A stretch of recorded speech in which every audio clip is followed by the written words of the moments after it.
The over 55 segment. This is really interesting. So when you're talking about over 55s, or when we're talking about over 55s, it's actually a very diverse group. And you can see that you've got, well, 4 generational groups there. You've got the Gen X, which I'm in Gen X. I'm on the young side of Gen X, but I'm in Gen X. And that's to 59. You've got the 2 boomer waves, Boomer 1 and Boomer 2, and you can see the current ages there. And then post-war, so that's the older demographic getting up to 96. Now, that's the market you're looking at. And you can see that within that group, it's diverse. There are different segments. And just to draw your attention to those, another way to cut this up, so to speak, is to look at the working status of these segments. So within this group, and even within each generation of the group, you've got a mixed cohort. You'll have some people that are what we call pre-retirees. So they're coming up to retirement, they're thinking a lot about it, but they're still working. You'll have early retirees, people who, decided that they've made enough money, they don't want to work anymore, they've essentially stopped working. On-time retirees, those people who retire around the conventional age, and then the age. So that's the group after retirement, pretty much this group here, from retirement age right through until end of life. So key thing to understand straight away is that within the over 55 segment, there is a lot of difference and lots of different micro segments within that group. Now, why does this group matter? Money and power. If you need to distill it into 2 things, money and power. Baby boomers control over 50% of Australia's household wealth, and they contribute significantly to consumer spending in health, travel, leisure sectors, etc. And look at this.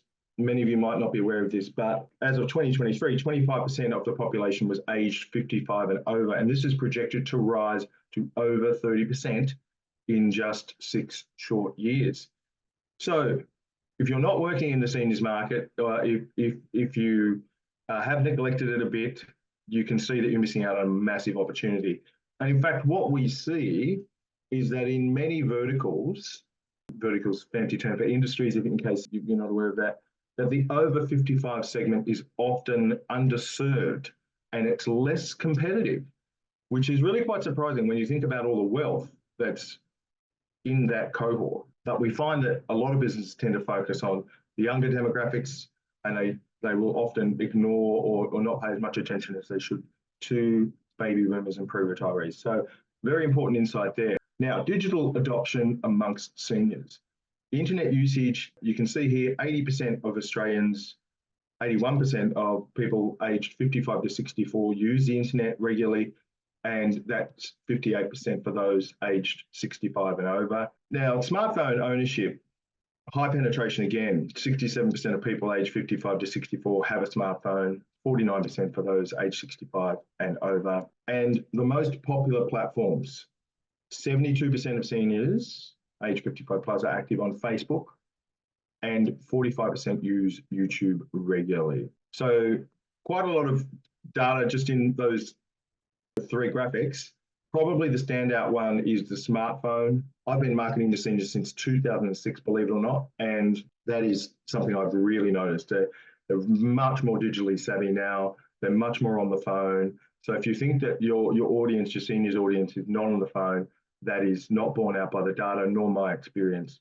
And the other thing is that when you're doing campaigns, digital advertising campaigns, it largely comes down to Facebook and YouTube. Now, there are exceptions to that. There are other channels that are also very good, but that's where the numbers. So hopefully that's given you some good insights. And the takeaway here is that seniors are a big and growing market, and they're increasingly digitally savvy. Mobile optimization and user-friendly interfaces are important, and we'll touch on a bit more of that later on.